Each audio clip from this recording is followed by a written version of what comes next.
선생님들이 모여 수업 잘하는 법을 이야기할 때 꼭 나오는 말이 있습니다.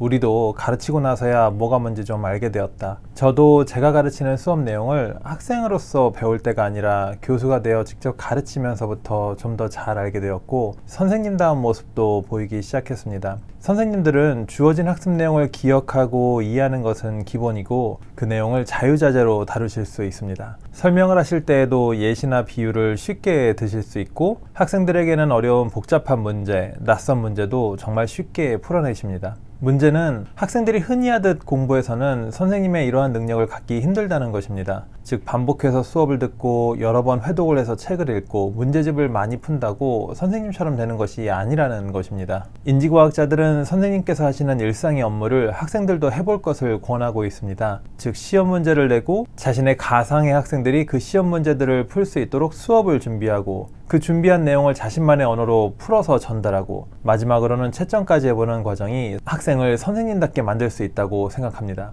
최근에 인지과학자들은 이렇게 학생들이 마치 선생님처럼 수업을 하며 학습 내용을 배우는 것을 Learning by Teaching 혹은 Peer Tutoring이라고 부르는데요. 인지과학자들은 이런 새로운 방법이 학생들이 전통적으로 사용하던 공부법보다 훨씬 효과적일 뿐만 아니라 선생님의 인지과정을 학생들도 직접 해봐야만 결국 선생님처럼 인지작용을 할 수 있다고 생각합니다. 오늘 영상에서는 학생이 수업을 해본다는 것이 구체적으로는 무엇을 말하는지, 그리고 그렇게 수업을 직접 하면서 얻게 되는 놀라운 효과는 무엇인지에 대해서 말씀드리겠습니다. 가령 제가 여러분에게 고등학교 수학 통계 부분을 가르쳐 보라고 말씀드리면 여러분은 무엇부터 하시게 될까요? 일단 우리는 어디부터 어디까지를 가르쳐야 하는지 교과서를 훑어보게 될 것입니다. 그리고 이걸 주어진 수업 횟수에 맞게 적절히 나누어서 여기부터 여기까지는 첫 번째 수업 시간에 가르치고, 그 다음 여기부터 여기까지는 두 번째 수업 시간에 가르치고 하는 식으로 수업 진도에 대한 대략의 계획을 세우게 될 것입니다. 그리고 이렇게 수업을 할 대략의 계획을 마친 사람이 보게 되는 첫 번째 것이 있습니다. 그것은 바로 학습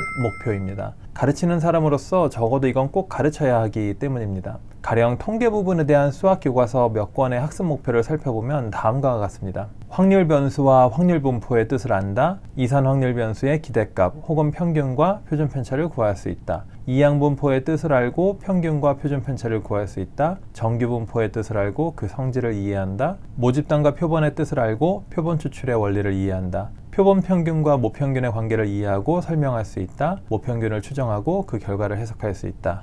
사실 이 학습 목표를 잘 읽는 것만 해도 그게 가르치는 사람이 되었건 배우는 사람이 되었건 그 사람에게 정말 중요한 역할을 합니다. 결국 시험에 어떤 내용이 나올지를 이 학습 목표만 봐도 짐작할 수 있고, 시험 문제 수를 감안하면 어디서 몇 문제가 나올지 또 어디서 몇 문제가 나올지까지도 대략 짐작할 수가 있는 것입니다. 결국 내가 무엇을 할 수 있어야 되는가를 알고 학습에 임하게 되는 것입니다. 그런데 학생들은 거의 대부분 이걸 보지 않습니다. 이건 내가 어디로 가야 할지 모른 채 출발을 하는 것과 같습니다. 반면 학습 목표만 잘 읽어도 서울로 가려는 사람이 어느 쪽이 서울인지를 알고 가는 것과 같은 것입니다. 그런데 여기까지는 가르치기 위해 해야 되는 밑그림을 그리는 정도였고, 정말 가르칠 준비는 바로 이것으로부터 시작합니다. 기출문제 보기. 여러분, 선생님들은 여러분이 앉아 계시는 수업에 들어오시기 훨씬 전에, 그리고 본인이 집에서 본격적으로 수업 준비를 시작하시기 훨씬 전에 시험 문제부터 준비를 하십니다. 가령 수능 기출문제 같은 것을 바탕으로 학교 내신에 낼 시험 문제부터 준비를 하시고 수업에 들어오시는 겁니다. 시험 문제를 내야 하는 사람의 입장에서는 답이라고도 할 수 있는 이 정답 문제들을 가지고 그대로 내시거나 조금 다듬어서 시험 문제를 내시는 거죠. 수업을 준비하는 학생들도 마찬가지의 과정을 거쳐야 합니다. 가르쳐야 할 범위와 학습 목표를 확인했다면 본격적인 수업 준비의 시작은 기출 문제부터 살펴보는 것입니다. 자, 그러면 수능에 출제되었던 통계 문제를 좀 살펴볼까요? 연속 확률 변수 x가 갖는 값의 범위가 0부터 3이고 확률 밀도 함수의 그래프는 다음과 같다. x가 m에서부터 2까지의 확률과 x가 2에서부터 3까지의 확률이 같을 때 m의 값은 두 양수 a, b에 대하여 연속 확률 변수 x가 갖는 값의 범위는 0부터 a까지이고 확률 밀도 함수의 그래프는 다음과 같다. x가 0부터 2분의 a까지의 확률이 2분의 b일 때 a제곱 플러스 4b제곱의 값을 구하시오. 연속 확률 변수 x가 갖는 값의 범위는 0부터 4이고 x의 확률 밀도 함수의 그래프는 다음과 같다. x가 0부터 2 사이의 확률 곱하기 100의 값을 구하시오. 여기까지 보시고 혹시 느껴지시는 게 있었나요? 어떤 확률 변수 x가 있는데 그게 어떤 확률 분포를 가지는데 여기부터 여기까지의 값을 가질 확률이 이렇다. 이 확률을 표현하는 데 쓰인 a와 b를 구해볼래? 혹은 보다 실생활과 관련된 문제는 다 한 것 같죠. 어느 회사에서는 신입사원 300명에게 연수를 실시하고 연수 점수에 따라 상위 36명을 뽑아 해외 연수의 기회를 제공하고자 한다. 신입사원 전체의 연수 점수가 평균 83점, 표준 편차 5점인 정규 분포를 따른다고 할 때 해외 연수의 기회를 얻기 위한 최소 점수를 표준 정규 분포표를 이용하여 구하시오.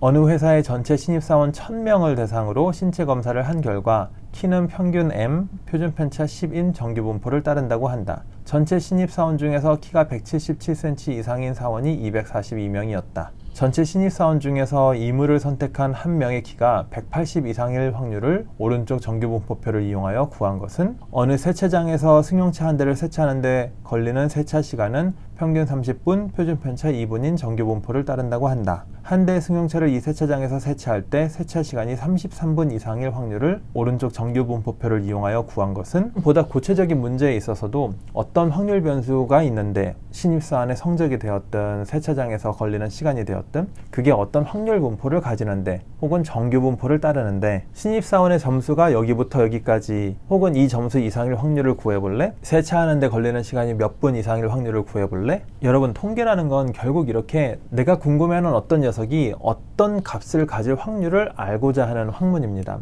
기출문제를 살펴보면 내가 결국 해야 하는 것이 무엇인지, 아까 그 추상적으로 적혀있던 학습 목표가 구체적으로는 무엇을 통해 측정되는지 기출문제를 살펴보면서 알 수 있게 됩니다. 그리고 바로 이 추상적인 학습 목표들이 구체적으로는 어떤 문제로 측정되는가를 확인하는 것이 수업 준비의 시작입니다. 여기서 기출문제를 보는 것이 수업 준비의 시작이라는 것은 실제로 수업을 하는 사람에게 어떻게 수업을 해야 할지 길을 열어주는 것과 같습니다. 거기에 나오는 내용을 가르치는 것에서 수업을 시작하면 되기 때문에요. 여러분도 느끼셨겠지만 이 기출문제를 쭉 보면 우리가 가르쳐야 할 것이 매우 분명하게 정해져 있어요. 확률 변수는 뭐다? 확률 분포는 뭐다? 그 확률 변수가 그 확률 분포를 갖게 하는 규칙은 뭐다? 이게 확률 함수죠. 혹은 어떤 확률 변수가 어떤 확률 함수를 따라 어떤 확률 분포를 가지고 있을 때, 가령 정규 분포를 가지고 있을 때 이 확률 변수가 어디부터 어디까지의 값을 가질 확률을 어떻게 구하고, 특히 이 확률을 구하는 과정을 정말 쉽게 해주는 표준 정규 분포표라는 건 어떻게 이용을 하는지, 이런 것들을 가르쳐야 하는 거예요. 시험 문제가 정해져 있기 때문에 내가 가르쳐야 할 게 너무 자연스럽게 따라 정해지는 것이죠. 근데 학생의 입장에서 수업을 받을 때는 갑자기 우리가 통계라는 걸 배우겠다고 하고 시작부터 확률 변수는 뭐다, 확률 함수는 뭐다, 확률 분포는 뭐다, 이렇게 정의부터 배우는데 이 정의들을 보면 표본 공간 S의 각 원소를 실수 전체의 집합 R의 한 원소에 대응시키는 함수 X를 확률 변수라고 한다. 확률 변수 X가 가지는 값이 유한계이거나 자연수와 같이 셀 수 있을 때 그 확률 변수 X를 이산 확률 변수라고 한다. X가 가지는 값과 X가 가질 확률 P의 대응 관계를 이산 확률 변수 X의 확률 분포라고 한다. 이 대응 관계를 나타내는 함수를 확률 질량 함수라고 한다. 이 학생의 입장에서는 외우고 이해할 것들이 주르륵 쏟아져 나오는데 벌써부터 질리게 되고, 근데 그래서 이거 도대체 왜 배우는 건데 하게 되죠. 반면에 시험 문제를 이미 파악해 두고 온 선생님의 입장에서는 이걸 배우는 게 너무 당연하죠. 그 문제에서 나오는 기본 말부터 배우는 거니까요. 여기서 바로 학생의 입장에서는 도대체 왜 배워야 하는지도 모르겠는 걸 너무나도 당연하게 가르치시는 선생님, 이 둘 사이의 갭이 발생하게 되는 겁니다. 그런데 학생들도 시험 직전에 자 봐봐, 내일 모레 시험 보지, 선생님이 시험 문제랑 비슷한 문제를 좀 가지고 왔어, 이것만 잘 풀면 너희도 최소 80점은 맞을 수 있어, 이러고 문제풀이를 하시면 웬만한 학생들도 귀를 기울이려 합니다. 학생들도 시험 문제와 직결된 무언가를 배울 때는 마음의 저항 없이 곧잘 따라가게 되는 거예요. 문제는 학생들은 선생님처럼 절대 수업을 듣기 전에 학습 목표를 읽고 그에 대응되는 기출 문제부터 훑어보는 일을 하지 않는다는 것입니다. 그걸 선생님처럼 자기가 직접 가르쳐야 할 때까지는 말이죠. 그래서 주중에 제가 이전 영상에서 말씀드린 것처럼 예습을 하시고 수업 듣기를 하시고 복습을 하셨다면 이제 주말에는 이렇게 선생님처럼 가르치는 작업을 해보셔야 하고, 가르칠 범위를 확인하고 학습 목표를 확인하는 것과 같은 아주 기본적이고 금방 할 수 있는 작업을 마치셨다면 기출 문제부터 확인하셔야 합니다. 왜냐하면 그래야 가르쳐야 할 내용들이 자연스럽게 떠오르니까요. 확률 변수가 뭔지, 확률 분포가 뭔지, 정규분포라는 것에서 특정한 확률이 어떤 식으로 일어나는지, 요 정규분포에서 확률 구하는 걸 신입사원의 점수든 세차장의 시간이든 상관없이 다 적용해서 풀 수 있게 만든 이 만병통치약 같은 표준 정규분포표는 어떻게 이용하는지, 이런 것들을 가르쳐야 하는 게 너무 분명하게 나타나는 거죠. 자, 이제 가르친다는 것이 무엇을 말하는지, 그리고 그 효과는 무엇인지에 대한 두 번째 이야기입니다.